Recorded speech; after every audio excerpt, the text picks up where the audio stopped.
Okay, so on the OSCE day, there is a corridor, okay, and you have to stand in front of the door where you'll be entering and performing the task, okay.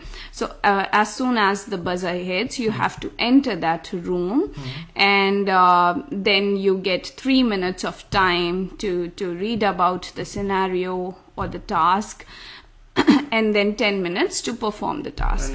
Okay, so where is this scenario written? So it's written on the screen. Okay. There is a screen on the top of the basin, and then you can have your time. You can read it. So once you enter the room, the timer starts. Those 3 minutes start initially. You have to enter the room. You have to show your badge to the examiner, and then the examiner will say, "Okay, Sarah, now you can."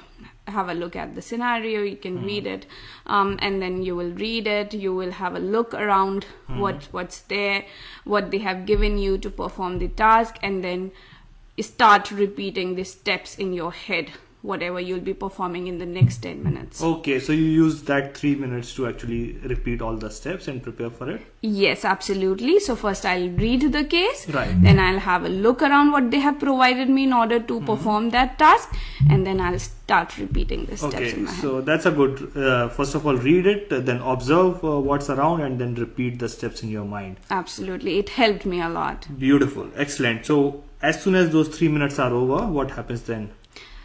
Then in the next 10 minutes, you have to perform the task that they have given you. Right. That starts right from the washing of your hands. You have to go to the basin and then follow all the steps that you have to do in order to complete the task. Right. And what are some of the basic mistakes that people do in skilled OSCEs?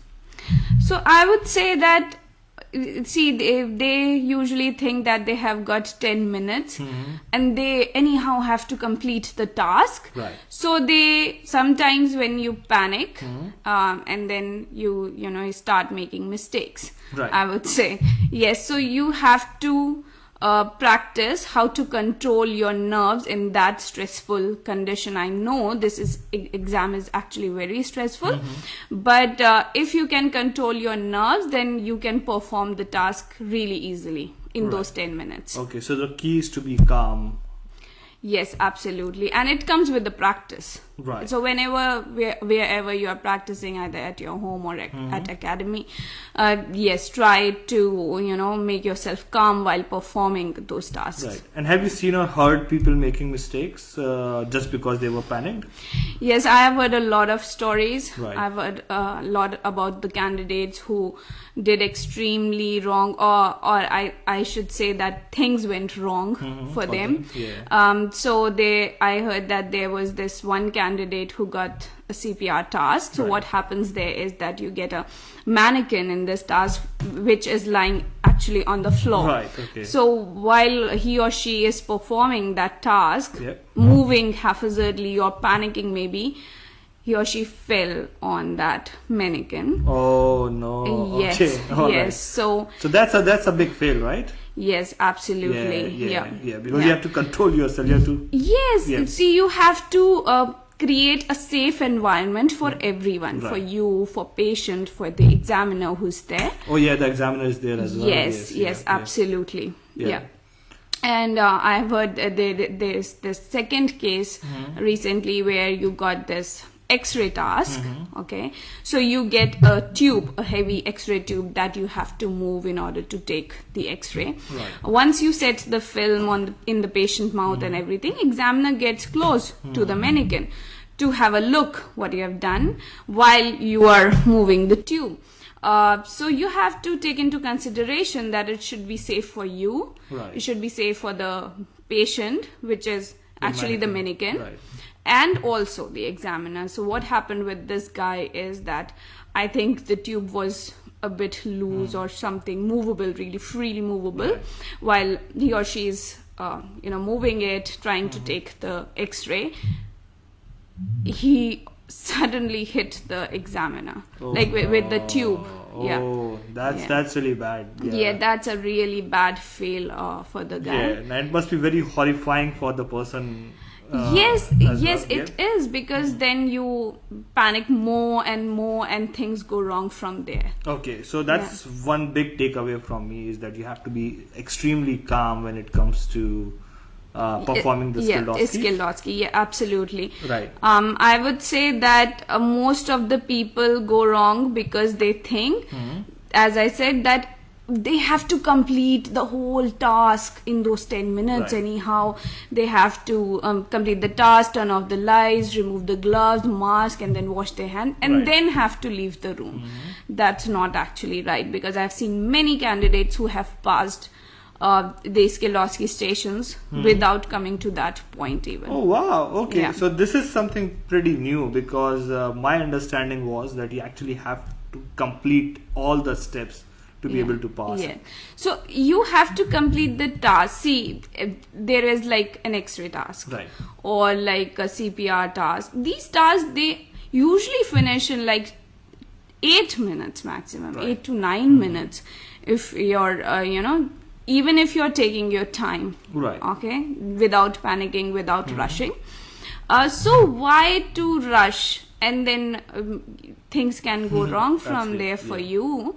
And again, as I've said already in my previous videos, that the examiner is actually checking your movements even Right. Okay. on those stations. So did you practice these at home? Yes, I used to practice a lot, and I would say that it comes with the practice to have a control on your nerves. Right. Yeah, I know this is like a very stressful And did exam. you time your exam as well, like when you practice it? Yes. Even on the exam day, while I'm performing the Right. task, I'll have a look at the screen. Okay, what's the time? How many minutes are left? But even then, even if I've got like 2 minutes left or 3 minutes left, I'm still performing the task. I'll try to make sure to calm myself down. And did you buy all the material that was required for skilled OSCE, or did you do some mock as well somewhere? So no, so as I said that when I went to ODA, initially I practiced all the OSCE tasks there. Right. Then I got my home setup here. I haven't have anything like everything for the skilled OSCEs, but again repeating, recalling all the steps in my head. Like I've got no forceps. Right. But I use different instruments, considering okay, this is the forceps, because okay, once you'll get the forceps, you'll put it on the tooth.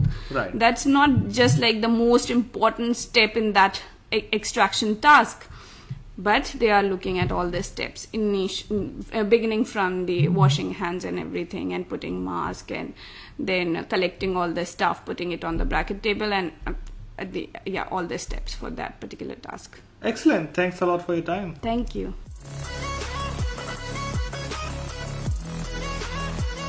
Start repeating the steps in your head, whatever you'll be performing in the next 10 minutes. Just behave very professionally. Right. Okay?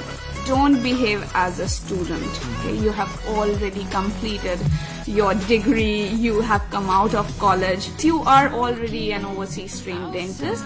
Just behave like one. See my posture. I am so far away from the patient that I can do everything.